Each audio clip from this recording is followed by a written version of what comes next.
peut-être notre dernier webinaire de 2021 avec le pays, je dirais, le plus proche du nôtre, du Maroc, donc qui est le Sénégal. Donc, ce webinaire s'inscrit dans le cadre d'un cycle de webinaires que nous organisons donc avec le groupement CEMO que nous remercions, porté au Maroc par Sissad Hamoumi. Et nous avons notre expert habituel, auquel vous êtes maintenant habitué, qui est M. Philippe Cordier. Mais aujourd'hui, il est accompagné par un autre expert, M. Bassirou Mané, qui est spécialiste dans le secteur de l'agro et qui est donc en fait l'objet de notre webinaire. Rappelez-vous que nous avons déjà fait un webinaire sur le Doing Business au Sénégal avec une présentation générale dans le pays. Et puis là, c'est un webinaire qui est plus spécifique sectoriel. Nous avons également organisé en mai et en juin donc, des B2B à travers, donc, pour les secteurs justement chimie et puis également pour le secteur agriculture, agronomie, où nous avons eu un engouement d'inscription, beaucoup de rendez-vous B2B. Et nous espérons que la situation sanitaire nous permettra très rapidement, en début d'année 2022, d'organiser, Inch'Allah, une rencontre, cette fois physique, qui fera suite justement au B2B virtuel pour essayer, pour donner l'occasion à nos membres de la SMEX de concrétiser, nous espérons, des projets aussi bien d'export que d'investissement au niveau du Sénégal. Voilà. Donc, je souhaite la bienvenue donc, à toutes les personnes qui se sont connectées et je donne tout de suite la parole à Sissad. Merci, Madame Selwa Karkari. C'est toujours un plaisir d'être avec vous. Et je tiens tout d'abord à remercier la SMEX avec à sa tête Sintisi, bien sûr Madame Karkari qui chapeaute le volet Afrique, je pense, et bien sûr Sibel Hassan et toute l'équipe pour leur soutien. Donc, comme a dit Madame Karkari, on termine, je pense, en beauté avec le Sénégal, qui est un pays très cher aux Marocains. Je pense que c'est une relation partagée. Nous partageons beaucoup de choses avec ce pays. Et on espère que, comme a dit Mme Karkari, que le développement sud-sud va devenir une réalité. Parce que pour l'instant, il y a eu beaucoup de vœux pieux, beaucoup de déplacements portés même par Sa Majesté. Mais disons qu'on peut faire beaucoup plus. On peut faire beaucoup plus. Il y a des choses, des avancées au Sénégal qui peuvent être apportées au Maroc et vice-versa. Je pense qu'un échange devra être plus vu sous les angles d'apport mutuel. Et donc, bien sûr, ces webinaires permettent déjà de savoir ce qu'on peut faire pendant cette période de pandémie. Malheureusement, on est tous un peu bloqués. Mais très vite, on espère pouvoir se déplacer et voir physiquement les gens, les rencontrer et creuser un petit peu les possibilités d'échanges commerciaux. Donc, je vais passer la parole, bien sûr, à Philippe Cordier, que je remercie encore, ainsi que M. Bassirou Mané. Comme d'habitude, ce sera une présentation de 45 minutes, suivie de questions qu'on prendra dès maintenant. Dès maintenant, envoyer sur le chat vos questions. Je vais essayer de les rassembler avec Sibel Hassan. Nos experts répondront à ces questions et on aura une petite période de 10 minutes, un quart d'heure de témoignages. Donc, vous êtes bienvenus pour partager un peu vos expériences, compléter ou donner votre avis sur ce qui a été présenté. Et encore une fois, merci à tous les participants. On voit qu'il y a de plus en plus de participants, donc je pense que ces webinaires plaisent et donc on est très heureux de continuer. Il y aura certainement une autre série pour l'année prochaine, Inch'Allah. Donc sans plus tarder, à toi la parole Philippe, avec mes remerciements. Bonjour à tous. Heureux de clôturer cette année 2021 avec les confrères marocains. Je remercie bien évidemment en premier lieu le président de la SMEX, Abdelaziz Belharsen, son DG, et puis bien sûr cette merveilleuse personne que Mme Karkari, qui nous aide depuis de nombreuses années, qui qui a un vrai focus sur l'Afrique, parce que comme vous le savez, c'est donc la responsable du pôle Afrique au sein de la SMEX. Je veux particulièrement également remercier mon confrère Saad Amouni, qui nous a depuis maintenant à peu près 1 an et demi fait confiance sur ces webinaires et qui est toujours de grands conseils nous concernant. Et on mise beaucoup effectivement sur ces relations particulières, comme tout le monde l'a précisé, entre le Sénégal et le Maroc, qui sont des relations dont on a l'habitude de dire que ce sont des relations ancestrales.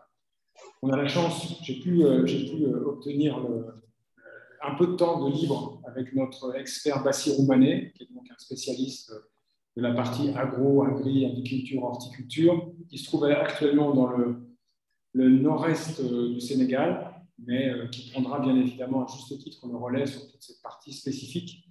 Moi, je vais simplement faire une ouverture assez rapide, puisque, comme l'a précisé...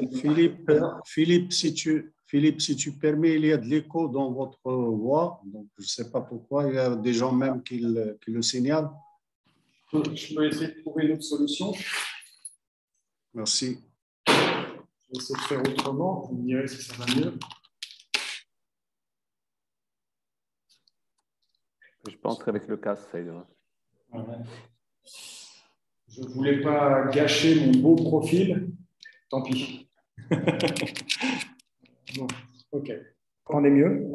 Oui, je pense que c'est bon. Okay. Je passe vite sur ce préambule pour dire qu'on a eu l'occasion, comme le disait Mme Karkri tout à l'heure, de faire un bilan global sur les relations Sénégal-Maroc. Et l'idée ici, c'est d'aller le plus vite possible vers la partie qui nous intéresse tous, c'est-à-dire l'agroalimentaire. Voilà le programme que nous vous proposons, assez classique. Et je vous propose qu'on avance tout de suite. Alors, bien sûr, comme d'habitude, on va faire vite, mais difficile de passer à travers. Donc, je rappelle à la date d'hier quelques éléments sur le Covid. Comme partout dans le monde, on a l'arrivée de ce dernier variant Omicron, pour quelques cas, visiblement, pas encore de décès déclarés sur ce variant. Je rappelle à toutes fins utiles quel a été le plan de soutien qui a été mis en place par le gouvernement sénégalais et qui a permis de maintenir les chiffres que vous aurez l'occasion de voir tout à l'heure et que je laisserai à votre disposition.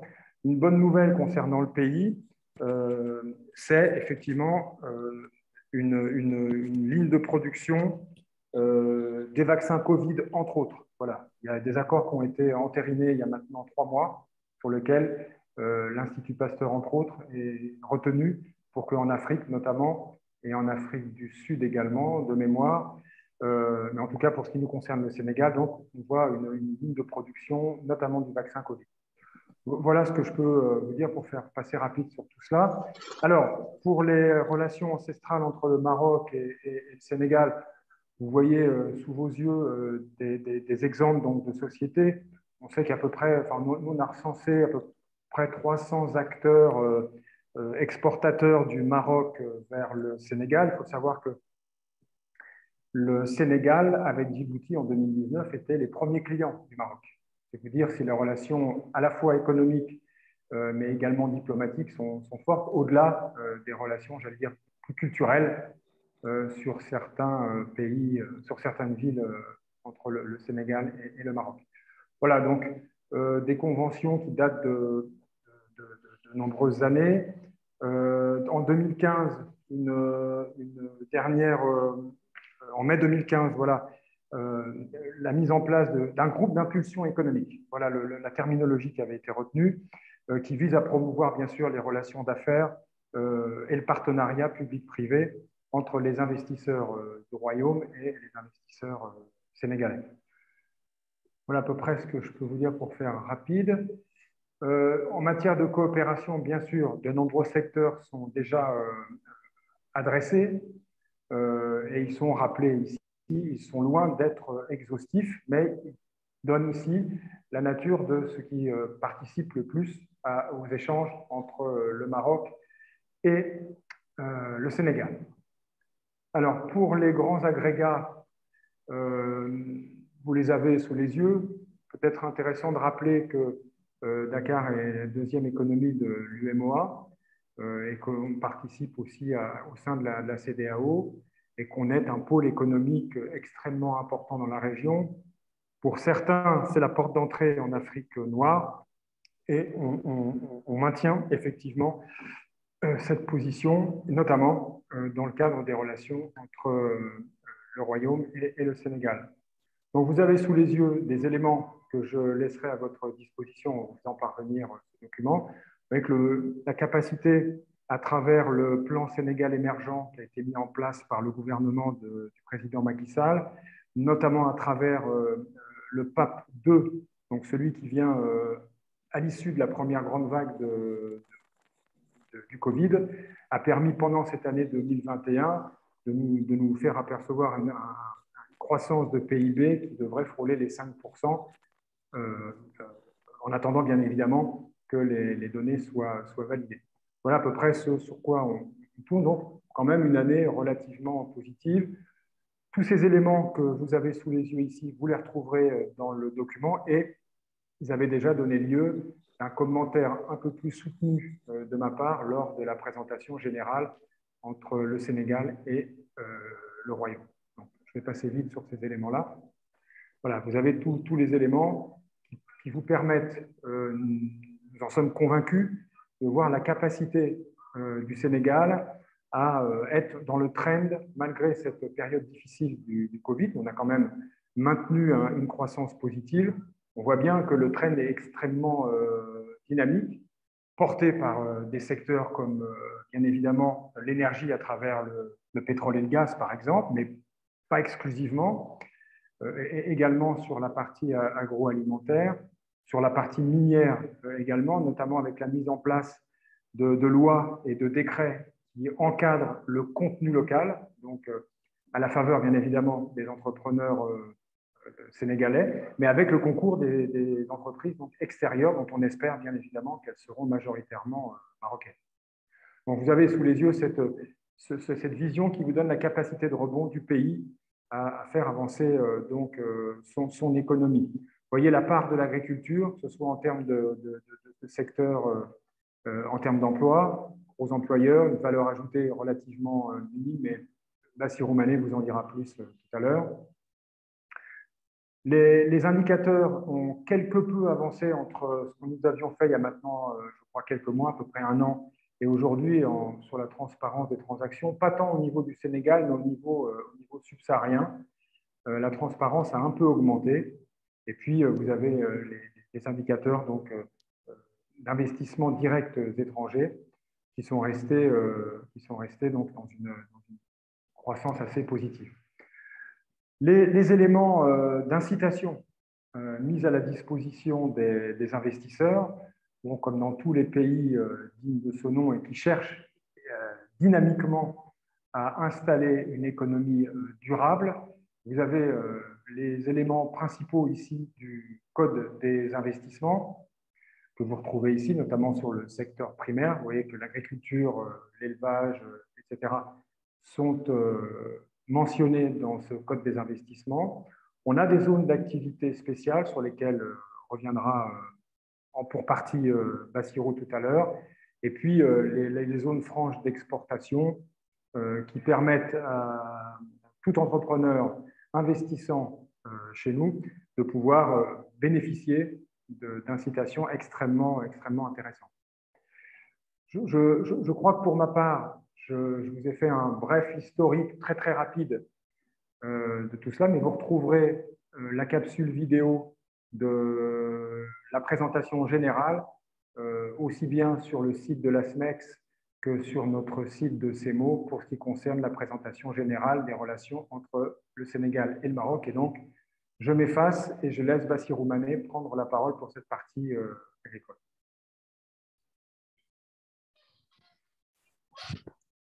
Merci beaucoup, Philippe. Donc, bonjour, Madame Harkarim, bonjour, Monsieur Amoumi, et bonjour à tous les participants à ce webinaire. Donc, sans transition, je vais continuer la présentation. Donc, en essayant donc de développer dans un premier temps les secteurs agricoles et agro-business au niveau du Sénégal. Donc, de ce fait, il faut noter que l'agriculture et l'élevage représentent près de 17% du PIB au niveau du Sénégal, ce qui n'est pas quand même négligeable. Et dans ce secteur de l'agriculture, donc l'horticulture d'exportation, surtout en période de contre-saison, occupe une place de choix. Et ce secteur donc regorge de divers atouts, notamment l'existence d'un large choix d'opportunités dans des niches bien identifiées et même la possibilité de faire différentes spéculations dans la filière des fruits et légumes. Donc, en toute saison, que ce soit donc en période de contre-saison chaude, contre-saison froide et aussi en hivernage.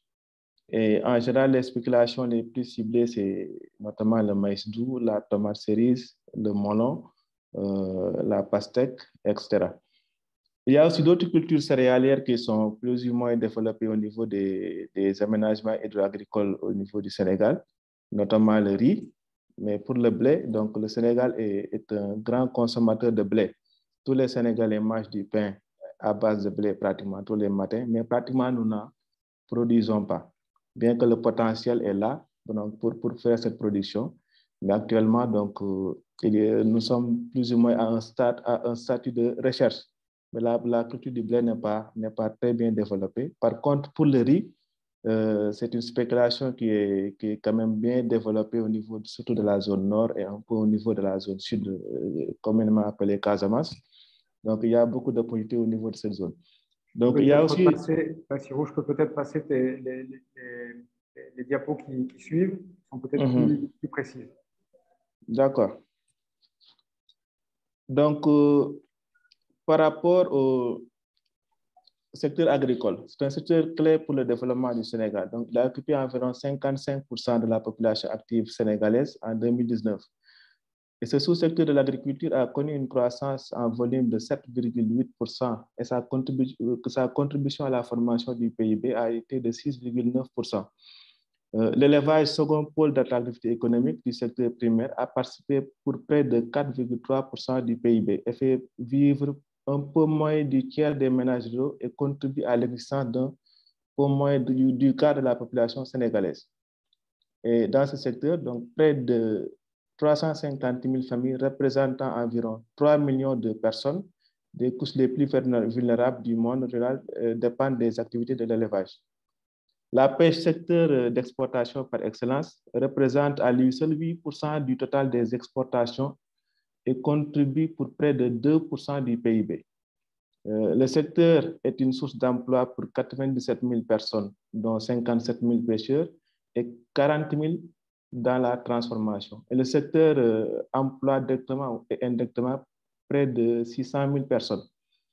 En ce qui concerne l'industrie agroalimentaire, donc ce secteur représente aujourd'hui 17,5% du PIB du pays. Donc, d'après le ministère de l'Industrie, il existe 573 unités agro-industrielles au Sénégal. Slide.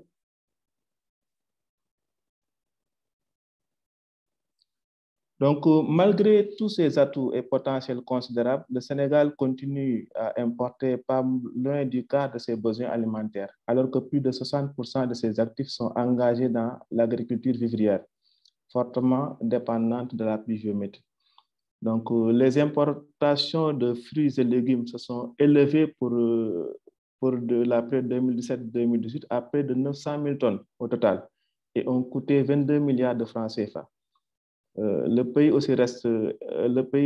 Sénégal reste aussi importateur net de viande, de mouton, donc surtout lors des fêtes de Tabaski et autres. Et les importations de lait aussi ont coûté à elles seules près de 53 milliards, 825 milliards de francs CFA en 2017. Au niveau des prix, les importations de lait en 2018 ont dû coûter près de 45 milliards de francs CFA. Donc, ce qui veut dire que c'est quand même énorme. Et cette situation est surtout due à l'inexistence d'unités agro-industrielles au niveau du Sénégal donc, pour pouvoir offrir ces produits. Slide.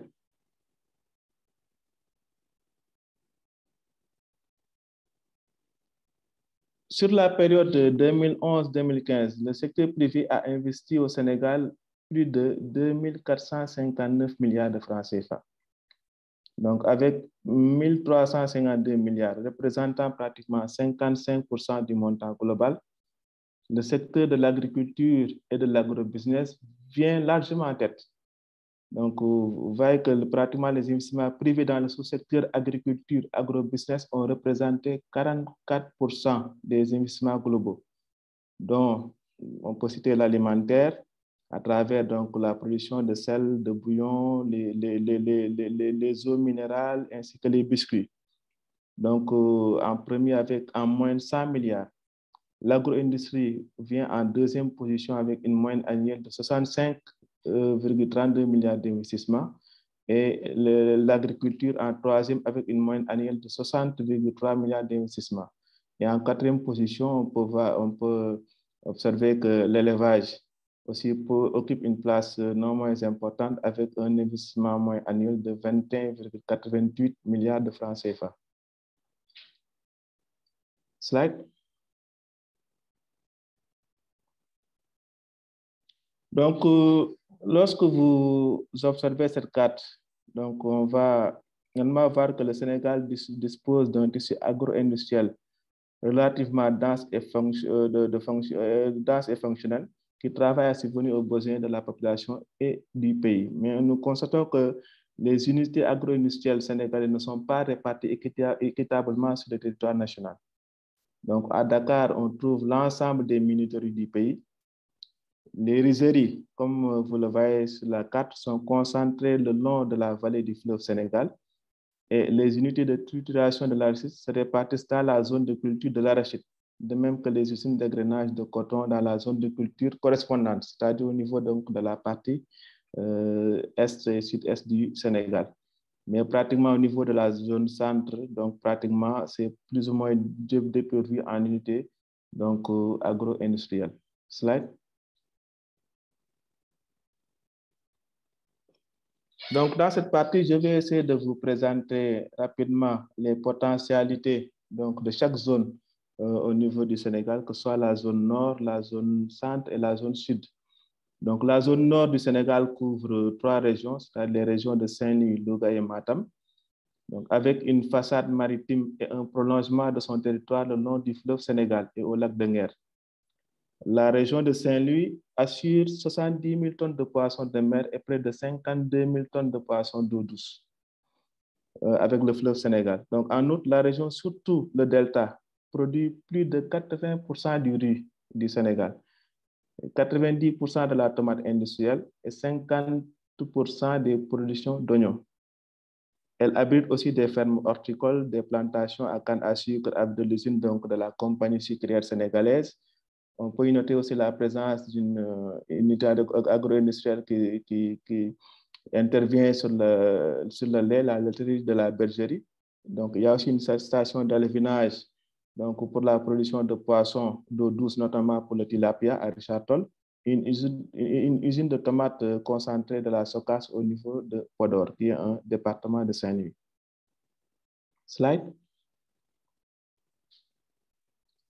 Donc, s'agissant des atouts de cette zone nord du Sénégal, donc l'analyse des caractéristiques économiques, contraintes, forces et opportunités pour chacune des 3 régions montre que la région de Saint-Louis est plus apte à abriter des unités agro-industrielles.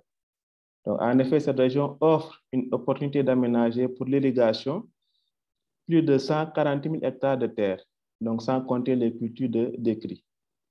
Donc, il y a aussi donc, un autre aspect, que cette région dispose d'un aéroport international en extension donc pour les voyageurs et le fret, et à moins de 5 heures de l'Europe à vol d'oiseau. Le réseau routier de la région aussi est assez correct.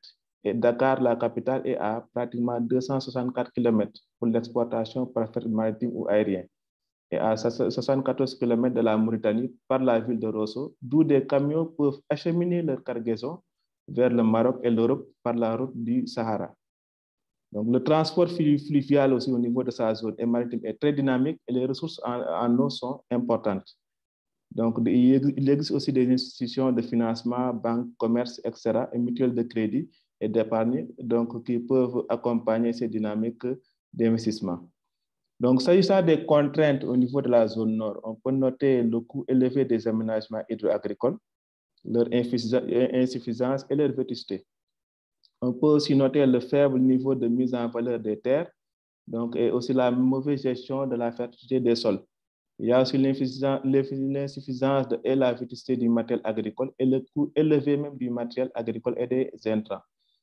Donc, on peut noter comme contrainte aussi les difficultés de commercialisation des produits agricoles, l'insuffisance de l'énergie et ses coûts élevés, bien que beaucoup d'initiatives ont été donc entreprises par l'État du Sénégal, notamment donc la construction de 2 barrages donc pour la production d'énergie hydroélectrique, donc au niveau de Diama et Manantani, mais aussi une centrale solaire de plus de 40 hectares, donc avec plus de 75 000 panneaux au niveau de Bokhol dans la zone nord.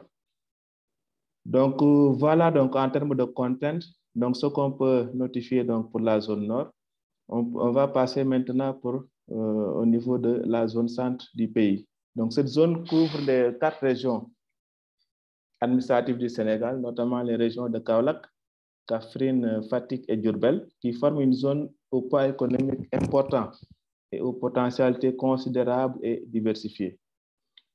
Donc, la production de cette zone économique composée de ces 4 régions est très importante et pèse au niveau de la production nationale pour plus de 3/4 pour l'arachide, la moitié pour le mil et le tiers pour le maïs. Donc, l'arachide, le mil et le maïs sont les spéculations les plus pratiquées au niveau de cette zone. Donc, cette zone aussi, en outre, contient le 5e du cheptel national de bovins et de vin et pèse dans les mêmes proportions en termes de production de viande et de lait.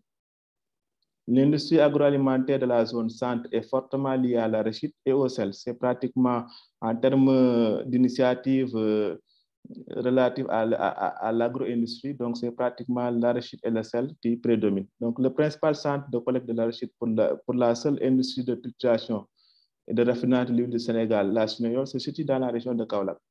Et les salins du Sine Saloum constituent la seule entreprise industrielle de production de sel au Sénégal.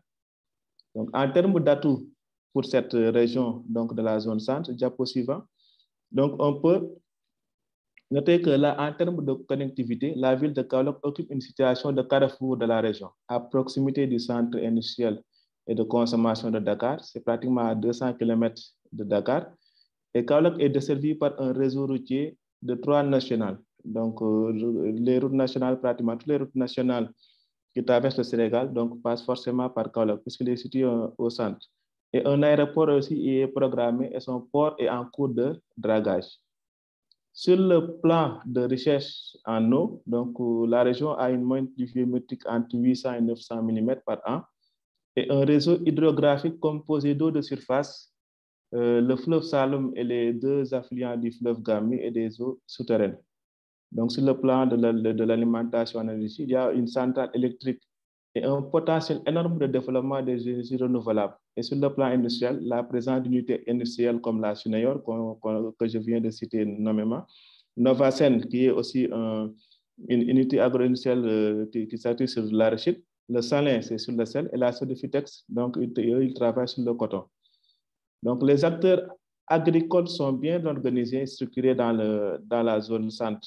Donc, et l'infrastructure des services techniques et d'appui financier donc, sont présentes. Et à cela s'ajoute aussi donc l'existence d'une université donc, forte, qui est pratiquement dédiée à l'agriculture et à l'agro-industrie, donc notamment l'université du Sine Saloum.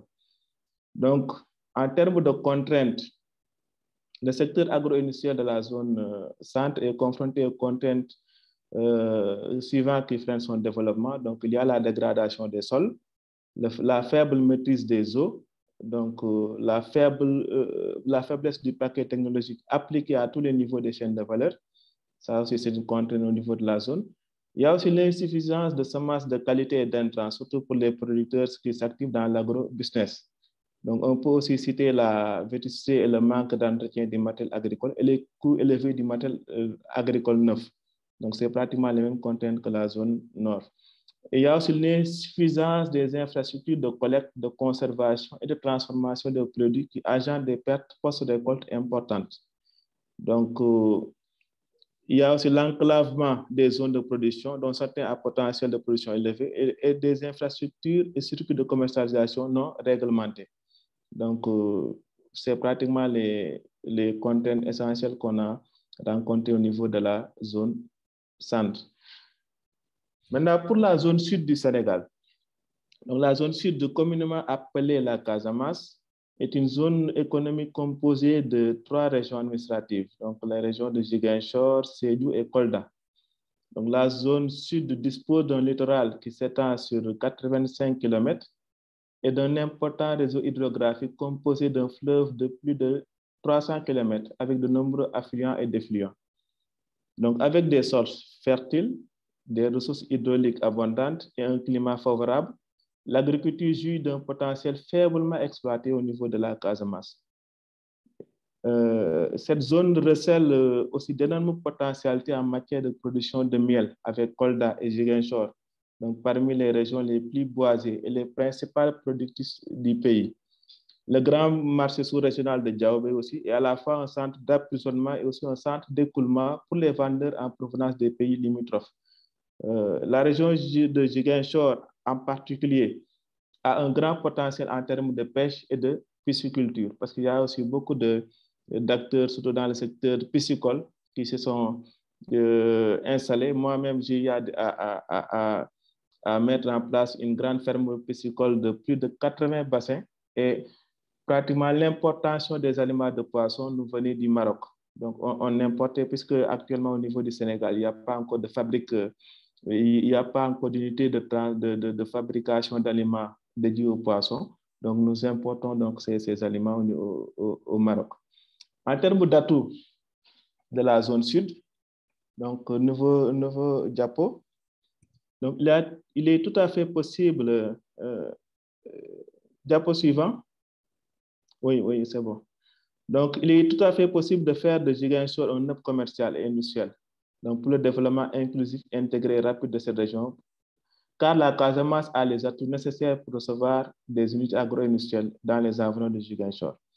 Donc, une situation géographique à côté de mer et le fleuve Casamance et proximité du port de Ziguinchor, donc jointe à une volonté régionale et nationale pour désenclaver cette région, pour écouler la production agroalimentaire de la région vers les marchés potentiels.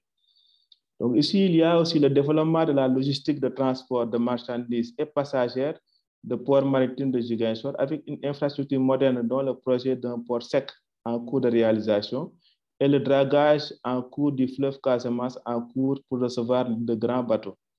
Donc, il y a aussi un énorme potentiel agricole, horticole et arboricole et pêche grâce à un climat et sol favorable.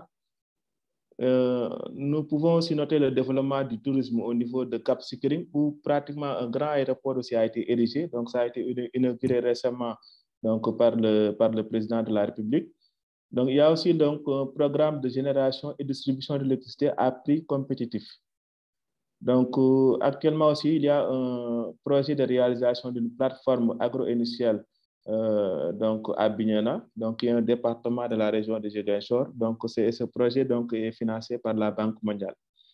Donc, par rapport aux contraintes de la zone sud, les nombreuses contraintes observées limitent la compétitivité des produits locaux de cette zone, notamment l'insuffisance et la qualité des infrastructures et de la logistique. Donc, bien que cette région génère un surplus agricole et que la demande pour ces produits soit forte en dehors de la région, donc le commerce est limité par l'insuffisance et la qualité des infrastructures et de la logistique. Donc, ce qui entraîne le faible accès au marché des producteurs locaux. Donc, ces contraintes sur le commerce limitent la capacité des producteurs locaux à accroître et à diversifier la production agricole. Donc, cette région est cependant idéalement située pour profiter des échanges avec les pays voisins, donc parce qu'elle est limitrophe avec la Guinée-Bissau, la Gambie et la Guinée-Conakry.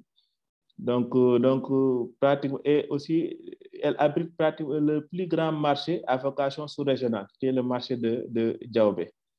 Donc, parmi ces contraintes spécifiques, on distingue les problèmes de commercialisation des produits, la faible compétitivité des produits, le manque et le prix élevé de l'emballage, qui est un problème majeur. Pratiquement, il y a beaucoup d'initiatives, surtout avec les groupements de production féminine qui font de la transformation, mais l'accès à l'emballage, donc, pose problème. Il y a aussi l'insuffisance et la cherté de l'énergie. Il y a aussi le manque d'infrastructures de stockage. Donc, le stockage à froid, pratiquement, il n'y a pas de chaîne de froid ou bien de stockage sous atmosphère contrôlée.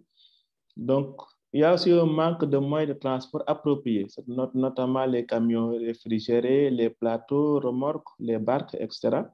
Donc, il y a aussi un manque de centres de collecte, de pré-traitement et de conditionnement dans les zones de production. Donc, par rapport à cette zone sud, voilà les contraintes qu'on peut énumérer. Donc, vous voyez que pratiquement pour toutes les zones, nous avons des atouts notoires, mais il y a aussi quelques contraintes qui ne sont pas quand même des contraintes majeures qui peuvent être corrigées avec l'investissement, que ce soit du secteur public et du secteur privé. Donc, je vous remercie de votre attention et je vais redonner la parole à M. Philippe. Merci beaucoup. Ok, peut-être quelques questions. Moi, j'ai relevé beaucoup de points positifs, notamment sur la région sud. Mais peut-être qu'on va donner la parole à Saad ou à M. Belarsen. Oui. Oui, merci Philippe. Moi, je remercie M. Manet. Je pense que c'était un exposé très clair sur les différentes possibilités, potentialités, régions et atouts du Sénégal, ainsi que les besoins.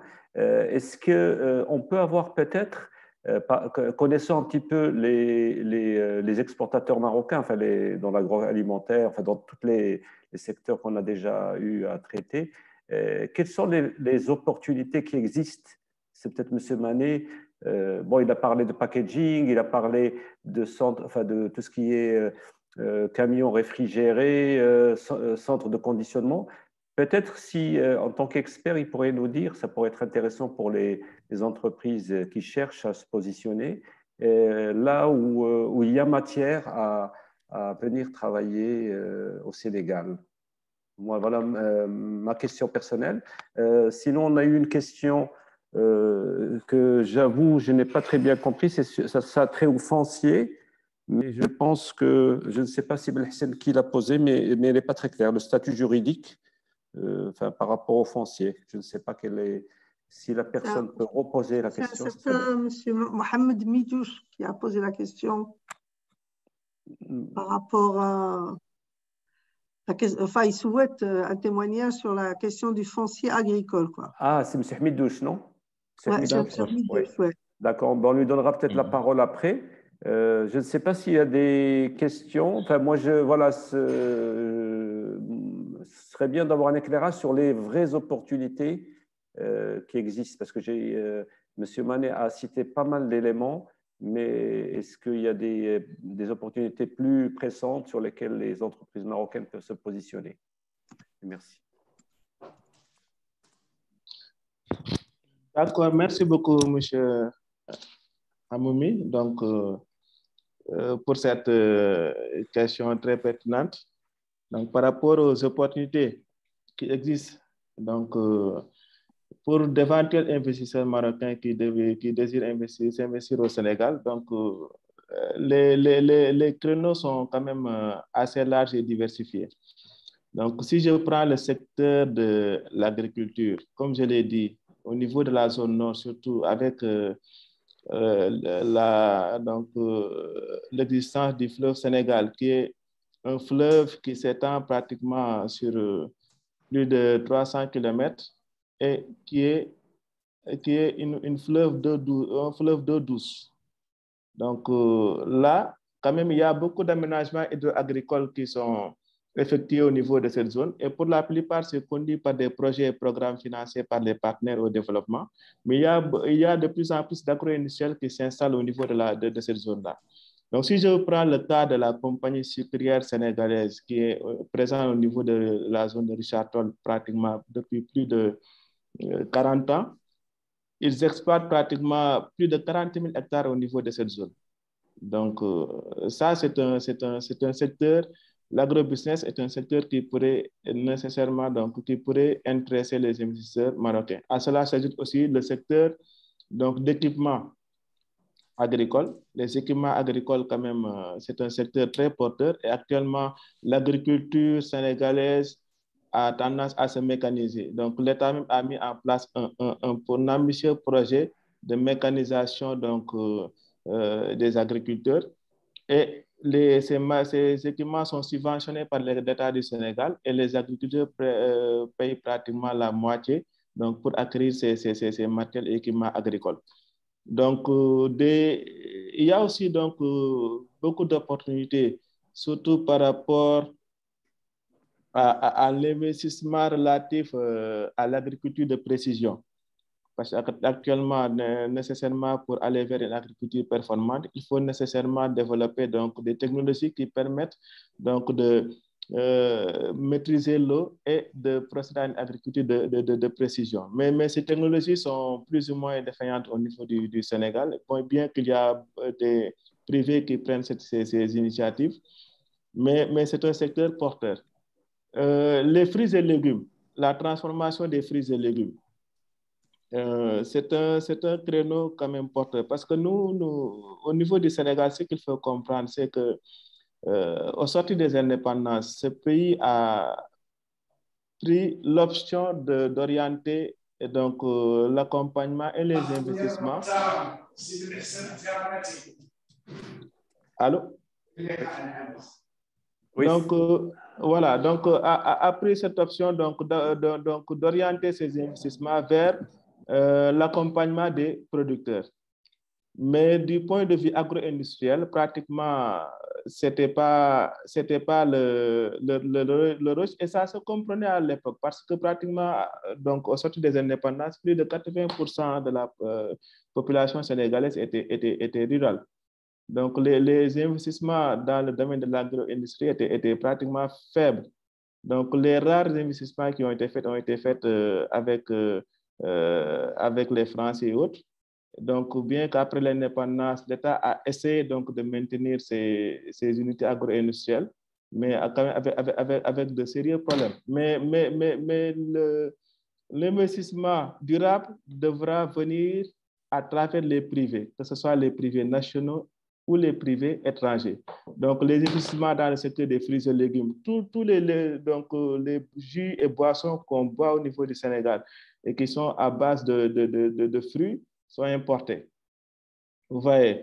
Donc, même donc, tout ce qui est agrumes, tous les agrumes nous proviennent du Maroc à un certain moment. Alors qu'actuellement, surtout au niveau de la zone sud, on a un potentiel énorme pour mettre en place donc, des grandes exploitations qui vont produire ces agrumes-là et donc les couler au niveau donc, du Sénégal. Mais pratiquement, il n'y en a pas.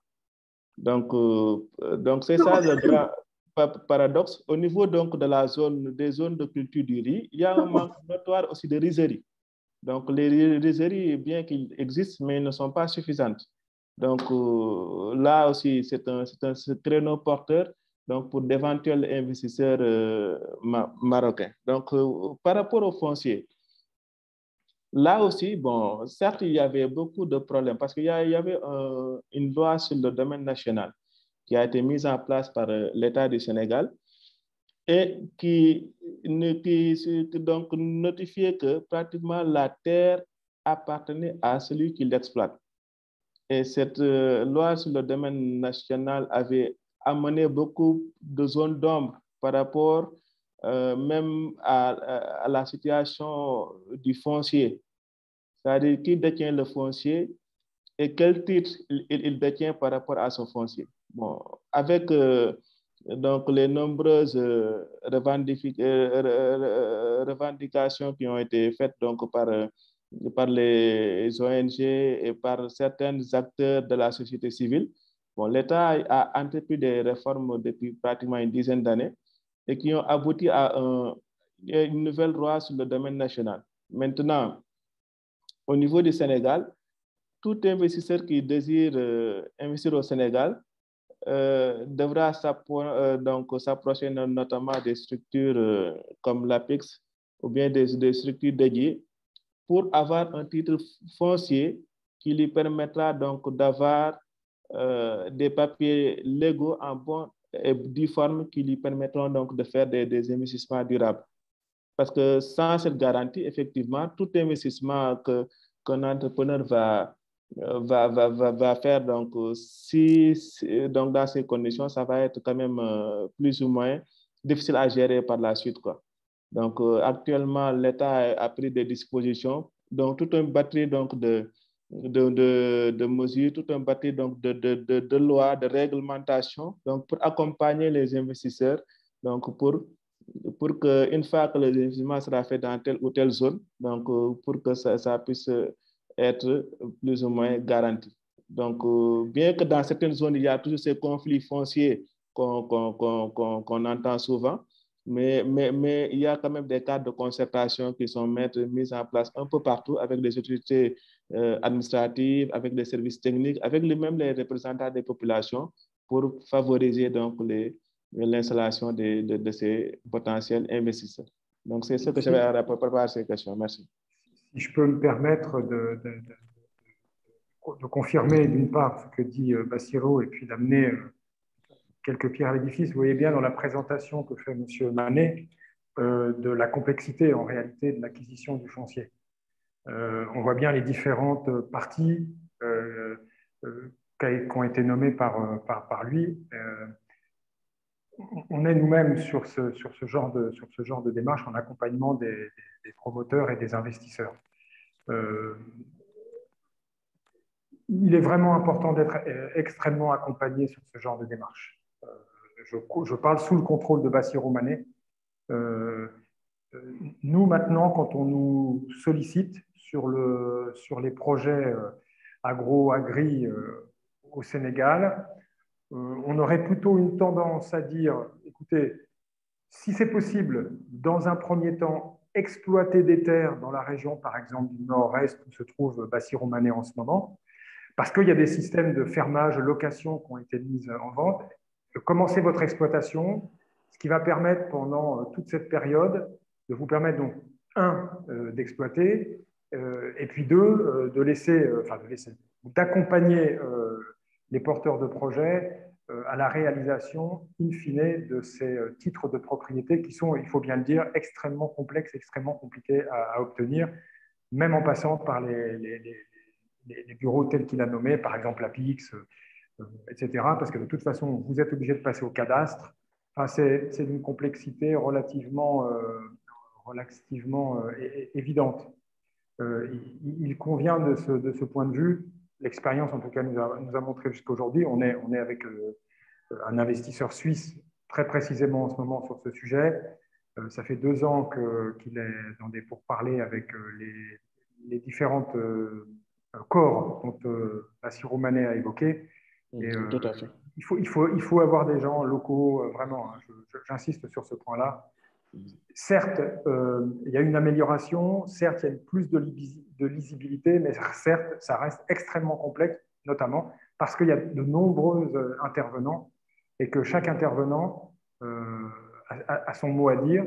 Vous avez bien compris, par exemple, que dans certaines régions, les terres appartenaient au futur aux populations qui les exploitaient. Mais bien sûr, pour les populations qui les exploitaient et qui les exploitent encore, vous comprenez bien que dans leur esprit, la terre leur appartient encore. Donc, ça génère effectivement des complexités extrêmes. Et seules des personnes habilitées, juristes, avocats et autres, ont la capacité, in fine, à obtenir le document essentiel qui se trouve être un titre foncier, donc un titre de propriété en bonne et due forme. Voilà ce que je pouvais dire pour cette-là, en connaissance de cause, là, pour le coup. J'aurais pu rajouter dans les éléments qu'a évoqué en termes d'opportunités toute la partie qui concerne la formation, la maintenance et le service après-vente, notamment pour les matériels agricoles, puisque on sait qu'on a une petite difficulté résiduelle à maintenir en état nos matériels. Donc, Bassirou me disait faire venir du matériel, donc c'est très, très important, mais également ensuite former les populations, les exploitants, mettre en place des systèmes de maintenance et de SAV, c'est aussi des opportunités à saisir. Et s'il y a vraiment pour un investisseur en capacité de monter une industrie, c'est vraiment le sud, la région casamançaise. Il y a au moins un élément extrêmement important, c'est ce programme de coût bas de l'électricité. Parce que chez nous, en réalité, pour faire fonctionner nos industries, on a des gros problèmes de coûts de production. Et quand ce programme a été mis en place, qui a pour objectif donc, de donner la possibilité aux investisseurs de bénéficier de coûts bas en électricité, vous avez déjà un élément extrêmement important en termes de rentabilité de votre production. Et il y a beaucoup de choses à faire. Bassirou l'a dit. Voilà ce que je voulais modestement rajouter. Merci, merci Philippe. Moi, si j'ai bien compris, il y a beaucoup d'opportunités pour de l'accompagnement en fait, dans le secteur agroalimentaire. J'allais dire pour la partie, on a parlé de tout ce qui est industrie sucrière, agrumes, rizerie, blé, mais disons les entreprises marocaines peuvent apporter le know-how parce qu'apparemment s'installer en propre pose quelques problèmes sur le foncier, à moins d'être bien accompagné ou en partenariat avec un acteur local. Mais la partie disons, know-how d'opérateurs marocains sur ces parties agro-agri peut être très, très intéressante pour le Sénégal, non? C'est bien ce que j'ai compris, Philippe? Le son? Oui, oui, tout à fait, tout à fait. On l'avait déjà dit quand on avait fait la présentation générale entre Maroc-Sénégal précédemment, et tu fais bien de le redire, tout à fait. Oui. Il y a vraiment beaucoup de choses à faire, et notamment aussi dans les services. Le royaume bénéficie effectivement de ressources humaines extrêmement, comment dirais-je, en avance, à la pointe, en matière de capacité agricole et d'industrie agricole. Et il y a beaucoup de choses à faire. C'est pour ça que j'insiste de manière systématique sur la partie formation, comment former des gens qui vont faire de la maintenance, expliquer la raison de faire de la maintenance, monter des services SAV, c'est donner la capacité aux exploitants de pouvoir maintenir en l'état leur matériel. Et ça, c'est un gros problème. On aurait peut-être pu rajouter également, Bassirou Mané, toute la problématique aussi du stockage qui reste. Alors, je ne sais pas si c'est une spécialité marocaine pour le coup. Là, je ne pourrais pas m'avancer. Mais en tout cas, les stockages froids, c'est aussi une grosse problématique. On a des déperditions de fruits et légumes cultivés, gardés, non commercialisés, par en fait perte des produits sur les lieux de production initiale. Donc là aussi, il y a quelque chose à faire, mais je dois bien vous dire que je ne suis pas suffisamment compétent pour savoir si le royaume est bien assorti sur ce point de vue-là. Il y a des opérateurs, mais aussi il y a beaucoup de besoins au Maroc. On est un peu dans la même logique. Okay. Mais bon, c'est quelque chose d'intéressant à mettre en... Alors, j'ai une question qui vient d'arriver. Merci de nous faire connaître si les relations commerciales entre le Maroc et le Sénégal sont encadrées et encouragées par un accord douanier ou une convention fiscale de non-double imposition.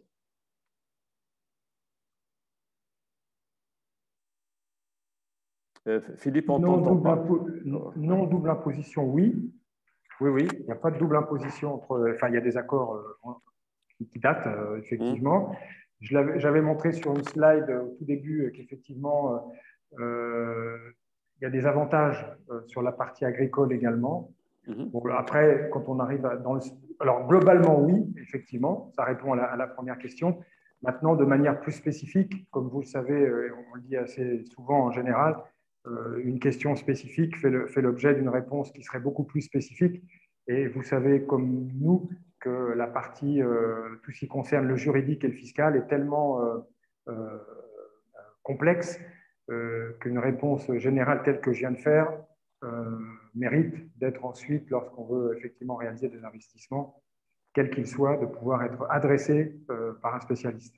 Mais de manière générale, donc, de non-double imposition, oui. Et y a-t-il des avantages fiscaux et autres? Oui. ils existent.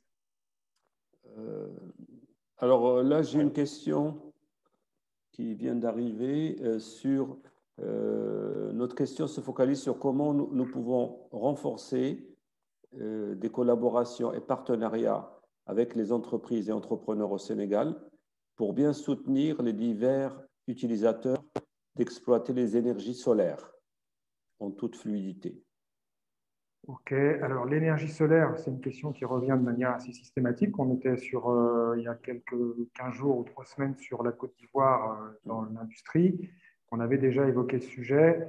Chez nous, en Afrique de l'Ouest, pour des raisons historiques, si je puis dire, la partie solaire est une partie complexe parce que historiquement, au démarrage du solaire dans notre région, les choses étaient faites de manière très informelle.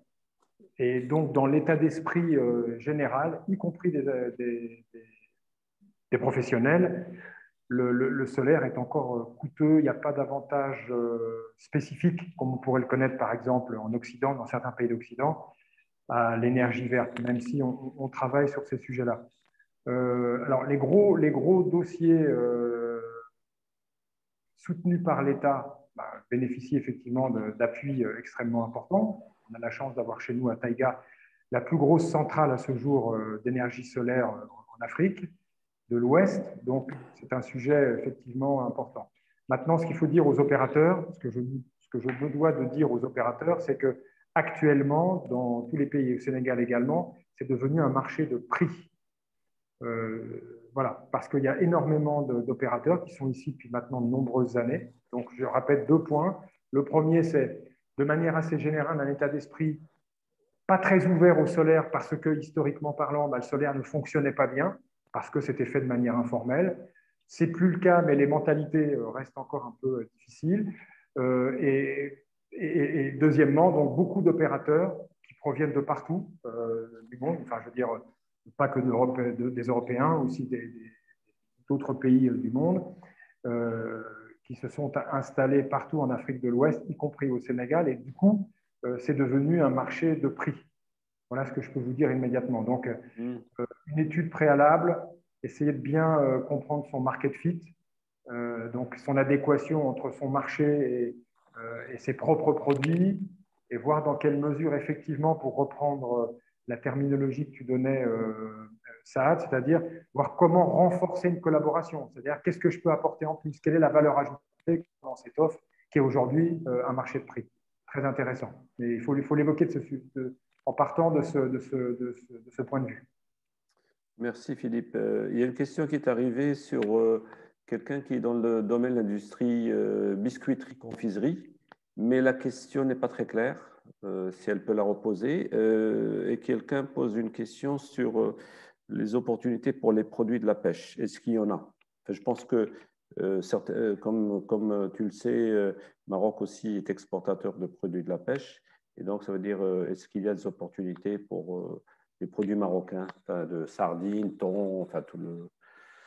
Ou est-ce que le Sénégal est autosuffisant et même exportateur de ces mêmes produits? Est-ce que tu as une idée par rapport à ça? Alors, j'ai plus, honnêtement, peut-être que Bassirou pourrait nous donner un peu d'éclaircissement sur le sujet. Il a évoqué dans le nord, je ne sais plus dans quelle région, 300 km de lieux hydrauliques. La pêche chez nous a vécu des moments difficiles à l'époque de l'ancien président Abdoulaye Wade, mais on a effectivement une capacité de pêche relativement importante. Oui, Bassirou? Oui, merci beaucoup, Philippe. Donc, pour le secteur de la pêche, donc, là, le Sénégal a signé beaucoup d'accords de pêche avec des partenaires qui sont plus ou moins établis qui sont ressortissants de plusieurs pays, notamment donc, des partenaires européens, des partenaires asiatiques et autres là, donc pour pêcher le poisson au niveau des côtes sénégalaises. Donc, en général, ce sont des industriels donc, qui s'activent dans la transformation donc, en sardines ou bien donc, en d'autres types donc, de produits ou produits dérivés de la pêche. Mais au niveau du Sénégal, donc, il n'y a pas un grand maillage en matière d'unité de transformation donc dédiées à la pêche. Bien qu'il existe donc au niveau de la zone côtière, au niveau donc de Rufisque, au niveau donc de Bambilor, au niveau de Dakar même, il y a certaines unités, mais c'est pas encore très bien développé. Donc, ce qui est par contre un peu développé, c'est les transformatrices qui s'activent au niveau donc, de ce secteur de la pêche, qui sont pratiquement répertoriées au niveau de toute la zone côtière au niveau du Sénégal.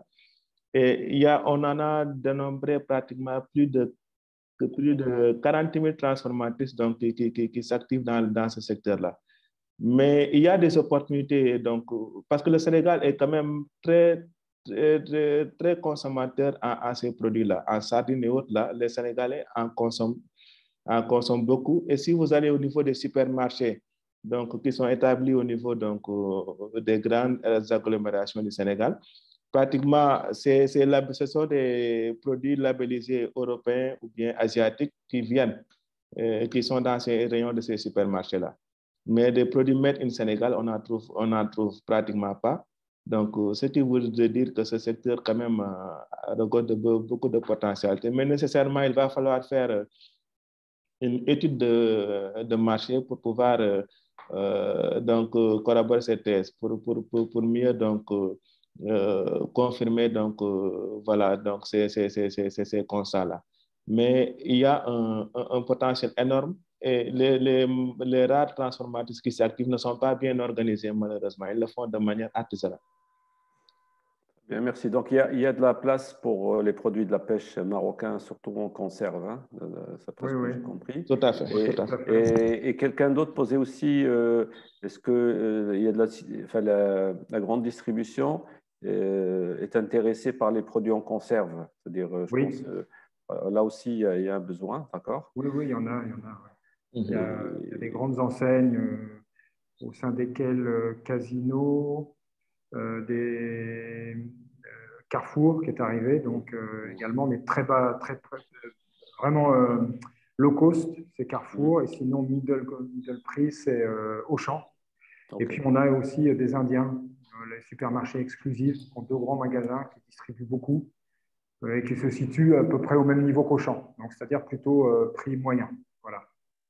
Il y a de la place et il y a une grande consommation due notamment au fait qu'on a une explosion, entre guillemets, c'est un peu fort comme mot, mais une grande avancée dans la classe moyenne. Donc, c'est-à-dire en fait des gens qui ont la capacité de consommer, voire même d'hyper-consommer. La question suivante, c'est par rapport à quelqu'un qui est dans la production de poussins chers. Et il demande s'il y a les opportunités pour l'exportation de poussins par avion. Ça, c'est pour donc l'élevage. Alors, on a beaucoup fait d'études avec Bassirou sur l'élevage de poulets, etc. Il y a beaucoup d'unités, quelques grandes unités, notamment avec le numéro 1 qui se trouve être Sedima, donc à ses propres comment dirais-je, élevages en batterie, très grande batterie. Mais sinon, un peu partout, vous avez de nombreuses quasi informels montages d'élevage de poussins et donc de poulets. Mon impression, alors encore une fois, elle mériterait d'être analysée plus en détail, mais mon impression, c'est que le marché est déjà bien pris. Maintenant, dans la réponse que j'ai dite, vous entendez bien qu'il y a beaucoup d'informels dans ce milieu. Et qui dit informel dit quelques complexités à livrer de manière récurrente, etc. Donc, encore une fois, c'est le genre de questions sur lesquelles on n'a pas de réponse toute faite. Par contre, on a des idées par rapport aux études que nous avons réalisées précédemment, mais qui mériteraient d'être mises à jour, et notamment en fonction d'une demande particulière. Très bien. Là j'ai beaucoup de questions par rapport à des gens qui veulent se positionner. Donc, notamment quelqu'un qui souhaite savoir s'il peut avoir un bureau de liaison pour les produits qui concernent les supermarchés. Je pense que c'est des conserves. Je te pose aussi les questions suivantes. Donc, une société qui est dans la production de matières en plastique à usage domestique et agricole, est-ce qu'il y a des débouchés au Sénégal? La dernière question que je viens de recevoir, c'est par rapport au secteur industrie cosmétique. Donc, pareil, je souhaite savoir s'il y a des opportunités. Voilà. Des opportunités, oui. Maintenant, encore une fois, c'est vraiment une réponse très, très générale. On n'a pas des études mises à jour sur toutes ces questions parce que c'est très vague. Le plastique agricole, il y a beaucoup de... Pour répondre, par exemple, plastique agricole, quelle en est la destination, quelle est j'imagine que c'est pour faire de la mise en comment dirais-je,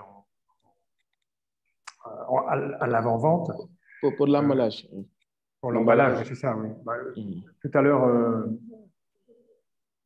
comment dirais-je, Bassirou a dit quelles étaient les problématiques qu'on rencontrait. Donc, je vais renvoyer à ce qu'évoquait Bassirou précédemment. Pareil pour le cosmétique. On nous a déjà posé la question quand on parlait de l'industrie en Côte d'Ivoire. On a une industrie locale, on a aussi beaucoup d'importations. Il faut adresser le sujet de manière spécifique, mais ça reste toujours intéressant. A priori, bureau de liaison, alors je ne sais pas si ça veut dire bureau de représentation ou oui, si c'est d'avoir un commercial sur place. Alors après, ici, il y a beaucoup de, enfin, comme partout dans le monde, il y a plusieurs solutions qui sont mises à la disposition avant de monter véritablement, par exemple, une filiale. Vous avez la capacité en amont de monter un bureau de représentation qui ne pourra pas excéder une période de 2 ans, sauf dérogation du ministre. On a aussi un peu moins facile qu'en Côte d'Ivoire, mais ça existe aussi, donc la collaboration avec un agent local. Ça, nous, on fait ce genre de prestations. On met en place donc, des agents locaux sur lesquels on fait le suivi et le pilotage pour le compte des clients. Donc, vous avez tout un tas de possibilités. Maintenant, on est dans la grande distribution, mais il ne faut pas négliger aussi la vente de tous les commerces, d'e-commerce quasi informels ou informels, qui représentent aussi encore à ce jour un volume de consommation relativement important.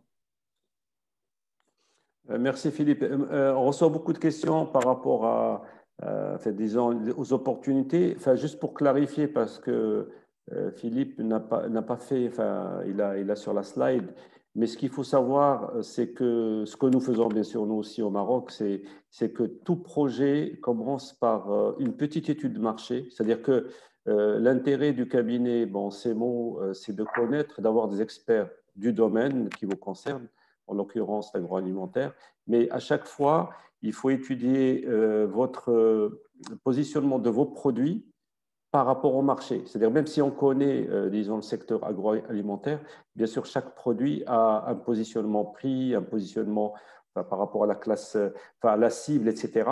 Et donc, le rôle du bureau des experts locaux, c'est de vous dire qu'est-ce qu'il recommande une fois qu'il a étudié le positionnement de vos produits par rapport au marché. Donc, les services qui sont proposés, c'est comme a dit Philippe, ce n'est pas forcément d'ouvrir une filiale.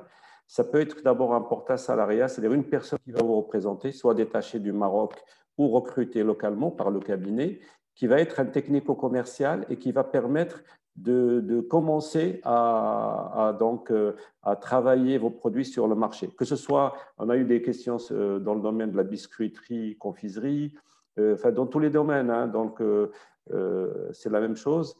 Ça commence par une petite étude suivie peut-être d'un travail terrain pour peut-être finalement aboutir soit à une filiale, soit à un distributeur. Donc, en fonction de votre besoin, il y a les deux possibilités. Mais ça, c'est une fois déblayé que les experts locaux pourront vous dire ce qu'ils en pensent. Maintenant, quelqu'un a posé la question par rapport à la représentation. je pense que, enfin, je sais que CEMO le fait, c'est-à-dire vous pouvez être représenté localement, c'est-à-dire même avoir votre logo, etc. Et le cabinet localement peut faire de la veille pour vous, peut faire du commercial, peut faire enfin, bon, tous les services. C'est un peu une antenne que vous aurez dans le pays. Hein, c'est bien ça, Philippe, hein, si je me suis trompé, tu me corriges. Hein. Voilà. Tout à fait, Saad. On a eu une question, je pense que c'est une dame qui posait bon, les débouchés pour les produits de biscuiterie, cake et madeleine industrielle. Voilà, et modalité de référencement auprès des GMS. Bon, ça, je pense que, je ne sais pas ce que je te laisse la main, Philippe, par rapport à ça. Ça revient à ce que tu disais précédemment, en fait. On est dans le même état d'esprit. Les madeleines, les biscuiteries sont consommées ici. On a même des producteurs locaux. Et notamment, vous avez bien compris, dans la présentation de Bassirou, on a aussi beaucoup de dames. C'est vrai que c'est majoritairement des dames qui ont monté des petits laboratoires donc de fabrication, qui arrivent à se faire référencer, y compris chez les GMS. Donc, vous voyez, on a un champ de concurrence relativement large. Je ne pourrais pas mieux dire que ce que vous a dit Saad à l'instant. En fait, chaque produit, en fonction de la manière dont vous envisagez le pays, ou bien la région, etc., tout ça est à analyser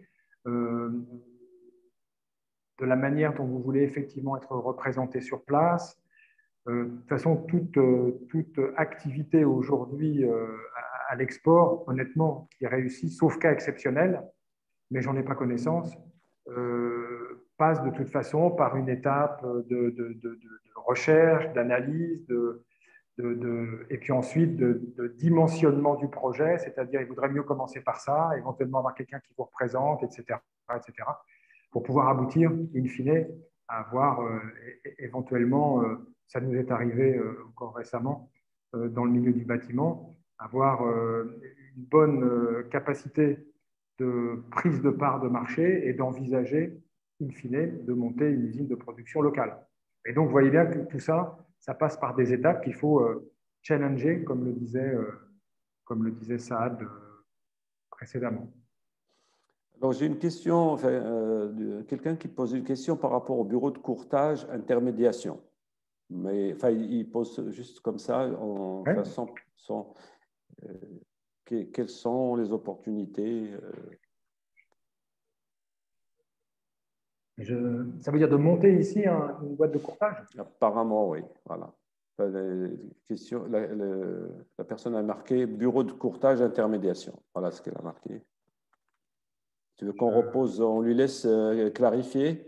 On a eu quelqu'un, M. Belhassan, on a eu, je crois, M. Hamidouche qui souhaitait témoigner sur une partie, je crois, concernant le foncier.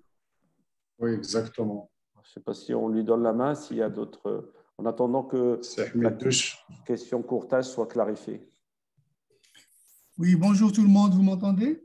Oui, très bien. Très bien, je voudrais vous adresser mes chaleureuses félicitations et remerciements pour la présentation qui a été faite. Comme ça a été dit au début de la présentation, les relations entre le Maroc et le Sénégal sont excellentes. On se sent chez nous au Sénégal et les Sénégalais se sentent chez eux ici.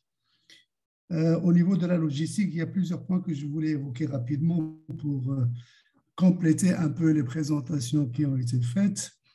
Le président de la République du Sénégal et celui de la Mauritanie ont lancé les travaux de construction sur le fleuve Sénégal du pont Rosso, entre les deux villes de Rosso, avec celui qu'on appelle le transgabonais sur le fleuve, pardon, transgambien sur le fleuve de la Gambie. Donc, il y aura un flux des échanges commerciaux entre notre pays et la sous-région de l'Afrique de l'Ouest, ce qui est très important, il faut le saluer.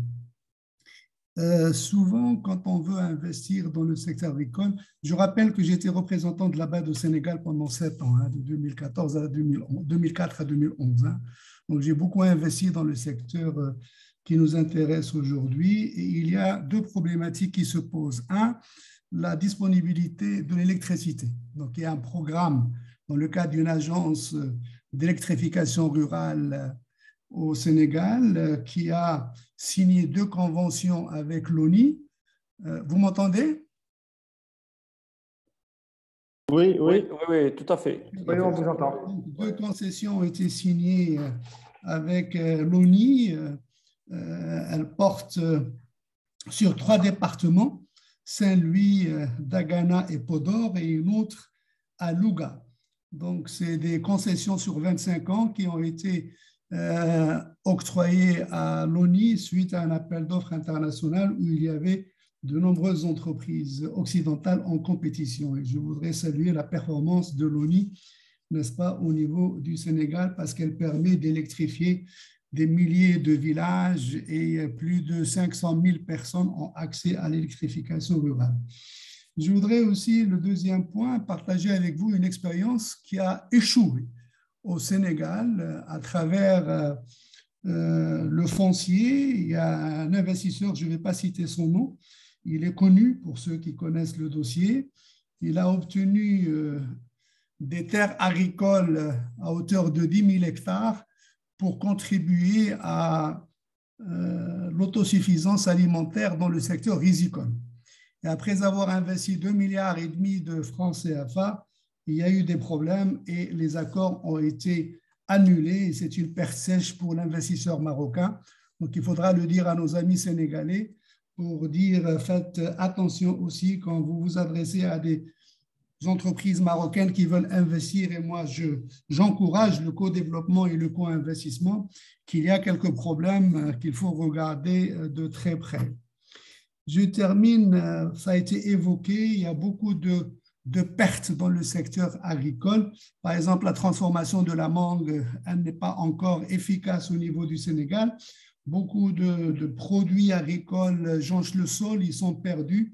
Donc, je pense que les bureaux d'études et d'ingénierie marocains ont une opportunité pour aider le Sénégal à résoudre ce problème. Et je termine pour dire qu'il y a beaucoup de produits alimentaires marocains qui sont distribués dans les supermarchés. Je veux citer les produits laitiers comme le yaourt ou les fromages et les produits, n'est-ce pas, koutoubia, n'est-ce pas, qui sont très prisés et surtout pendant le mois de Ramadan. Et à l'endroit des producteurs ou exportateurs de produits agricoles marocains, sachez qu'au Sénégal, ils ont toujours un grand problème pendant la période d'hivernage, c'est-à-dire quand il pleut, pendant la période de juillet à septembre, on manque de tout, de légumes, de fruits et tout. Et donc, c'est des opportunités énormes que le marché sénégalais offre.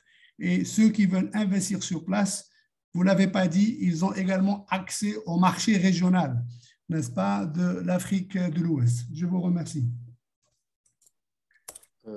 Merci, M. Hamidouche. Merci, M. Hamidouche, enchanté. J'ai l'impression que vous allez beaucoup mieux que lors de notre dernière webinaire et j'en suis vraiment enchanté. C'est toujours un plaisir de vous entendre.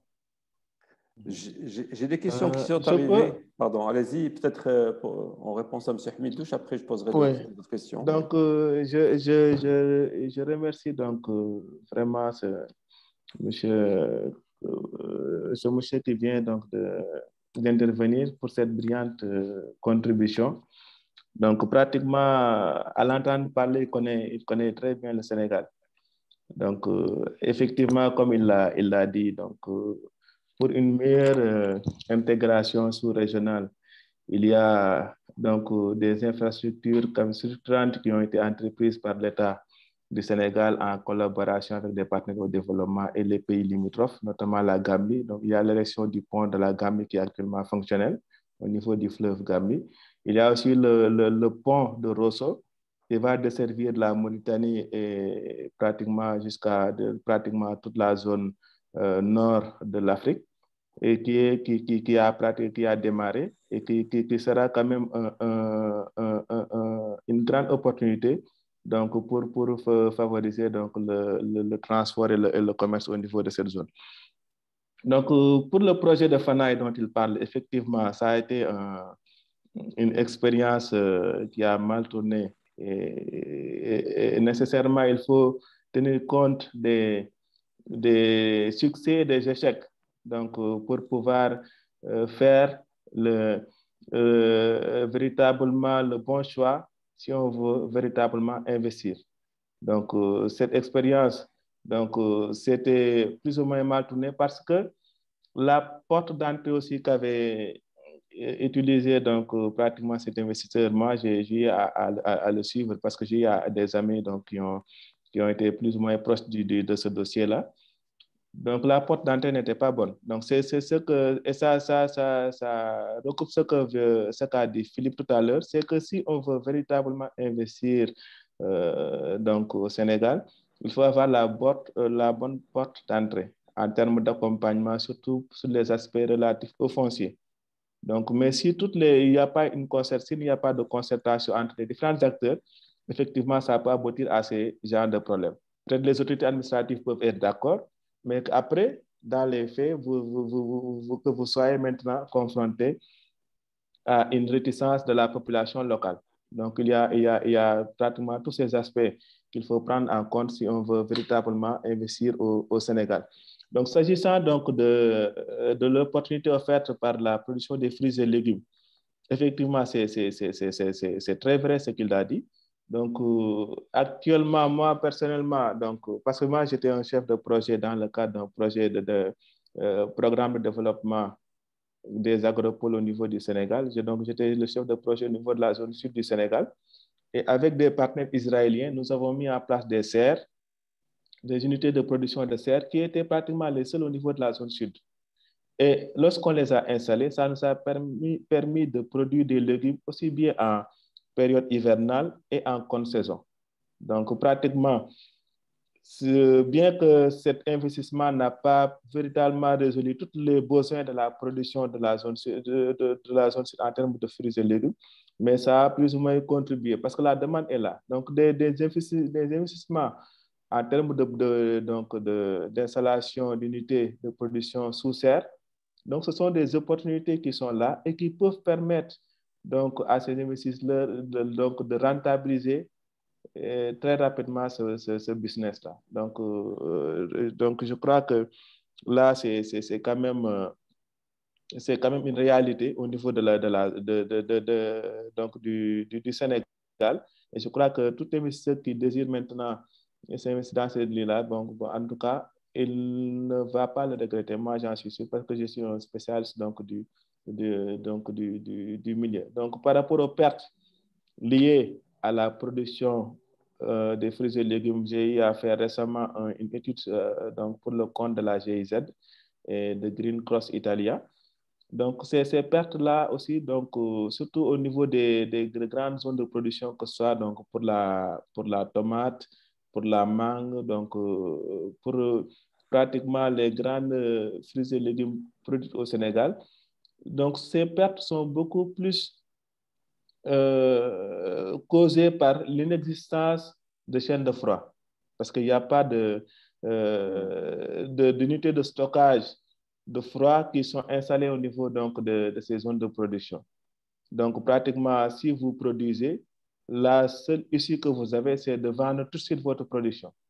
Et si ça reste entre vos mains pour quelques semaines, donc là, c'est foutu. Donc, ça arrive, c'est pratiquement une routine.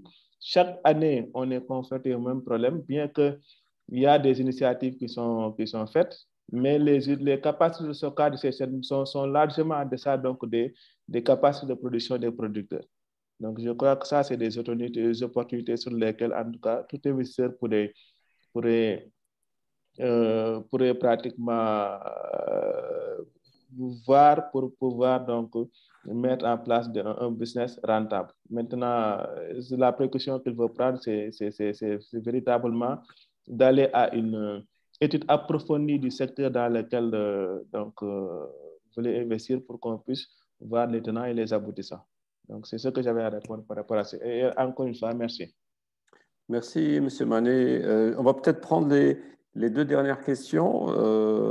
Enfin, il y a quelqu'un qui, c'est pas dans le domaine agroalimentaire, c'est un textilien, d'accord, qui est parmi nous, bienvenue. Et il travaille avec l'Europe et cherche à développer le marché Afrique. Et il dit qu'il a du mal à trouver des contacts solides. Voilà, bon, ça c'est. Je laisserai Philippe intervenir là-dessus. La dernière question, quelqu'un qui est dans l'import qui exporte des fruits et légumes. Enfin, il est dans le domaine des fruits et légumes. Il souhaite savoir d'où viennent les produits au Sénégal, les produits qu'on trouve dans les supermarchés, etc. Est-ce que c'est plutôt des produits qui viennent d'Europe ou d'Afrique? Tout ce qui est fruits et légumes. Frais, je suppose. Hein. Fruits et légumes, les dernières données, je crois, c'est environ 40% de ce qu'on trouve dans les supermarchés, toutes marques confondues, sont des produits locaux. Locaux, d'accord. C'est à peu près ce que j'ai comme données récentes. Alors là, vraiment, c'est très général, hein, la réponse que je fais. Hein. Voilà. Et 60% est importé, donc ouais, partout. Après, je renvoie à la dernière présentation que vous avez faite, qui doit être sur le site. Enfin, sur notre site de CEMO, sur lequel je vous engage tous vivement, bien sûr, à venir chercher de l'information, mais également sur celui de la SMEX en premier lieu. Voilà, ça c'est pour la partie produit. L'autre question pour textile. Quelqu'un dans le textile, voilà. Ben, je ne sais pas si c'est alors, textile, on a fait une communication sur LinkedIn hier qui justement parlait du textile parce que la production de coton est encore en croissance de près de 20% par rapport à l'année précédente. Donc, on est encore sur des trends extrêmement intéressants. Et on a pris le parti de dire, et à juste titre, qu'il est extrêmement important compte tenu tout un tas de critères, notamment, je disais, la capacité aujourd'hui d'une forte partie de la population à consommer de manière, j'allais dire, comme toute middle class partout dans le monde. Ça, c'est un des points. Deuxième point, une mode africaine qui est de plus en plus décomplexée. Avant, la mode africaine, elle restait en Afrique et elle était totalement tue, si je veux dire. Par les Africains, personne n'était au courant de la mode africaine. Aujourd'hui, on avait le week-end de la fashion Sénégal. Le Ghana a également fait quelque chose il y a quelque temps. Donc, cette partie donc, de gens de la mode aujourd'hui à exporter leurs produits et à montrer, je crois que c'est la première à avoir fait le buzz là-dessus, c'est la chanteuse, la Beyoncé, qui a porté un vêtement de type robe fait avec du wax et réalisé par un couturier, styliste, couturier, merci, africain, etc. Le local content, ce que j'évoquais également, c'est-à-dire aussi la capacité de plus en plus, puisqu'il y a de l'harmonisation au niveau régional et des aides, des facilitations, pardon, au niveau des zones économiques, d'activité, etc., etc. Donc, tous ces éléments, si vous voulez, mis les uns après les autres, font qu'aujourd'hui, bien plus qu'hier, il est opportun de pouvoir fabriquer du textile localement, ce qui est encore extrêmement peu le cas, alors que le coton est extrait du sol ici. Voilà. Alors, je ne sais pas si ça répond tout à fait à la question. En fait, la question, c'était c'est quelqu'un qui exporte des produits textiles habillement, et souhaitait un partenaire local sérieux. Donc, je suppose que là, c'est mission d'accompagnement pour chercher le bon local, hein, le bon partenaire. Je pense que c'est ça, c'est ce qu'on fait tous dans les deux. On est à son entière disposition. Voilà. Donc, on conseille au monsieur qui a posé la question de nous contacter, de contacter Philippe par mail ou moi, et pour bien exprimer son besoin, et après, la démarche sera envoyée par rapport au choix une shortlist avec des informations sur les partenaires potentiels et des rencontres soit en distanciel ou si des frontières sont ouvertes physiquement pour les rencontrer. Voilà, je pense qu'on est arrivé à terme. Je ne sais pas si vous avez des dernières questions ou est-ce qu'on clôture? Non, c'est la dernière qu'on a reçue. Je voudrais juste, si tu permets ça, je voudrais juste compléter par rapport à ce que tu viens de dire, c'est que justement, en partenariat bien sûr avec vous, la SMEX pense organiser donc une mission physique pour se rendre, Inch'Allah, au Sénégal si la situation le permet. Et donc, ce sera l'occasion justement de prendre des rendez-vous par avance. On on va essayer d'organiser ça bien, je veux dire, anticiper avant d'y aller. Nous attendons juste une visibilité. Nous avons déjà eu l'accord de l'AMDE pour nous accompagner sur cette mission. Très bien, c'est une très bonne nouvelle. On sera à votre disposition avec notre ami Philippe, qui connaît maintenant bien la maison Asmex. Bon, comme ça, on le rencontrera physiquement. Enfin, tout le monde pourra toucher Philippe. Voilà, je pense qu'on n'a plus qu'à remercier l'ensemble de toutes les personnes qui sont donc restées avec nous jusqu'à la fin du webinaire et donc qui a encore une fois montré l'intérêt pour ce type d'action. Merci à nos partenaires d'accompagner la SMEX. Et donc, pour ceux qu'on n'aura peut-être pas l'occasion de voir ou de revoir, on souhaite d'excellentes fêtes de fin d'année 2021, en espérant que 2022 sera meilleur pour nous tous, de point de vue santé d'abord et business par la suite. Merci beaucoup. Merci beaucoup. Merci à tous. Bonne soirée. Merci à tous. Donc, et ce que je voulais dire pour clôturer, en remerciant la SMEX, Mme Khalkhali et toute l'équipe, et bien sûr Philippe et M. Bachir Mané, de leur excellente présentation. C'est que nous serons à disposition de tous les membres de la SMEX s'ils veulent exprimer un besoin spécifique, parce que là, on est un peu orienté vers du sectoriel, notamment en Afrique. Donc, on serait à leur écoute. On est en train de préparer un peu un programme pour 2022. Donc, ils peuvent exprimer ça au niveau de M. Belhassan.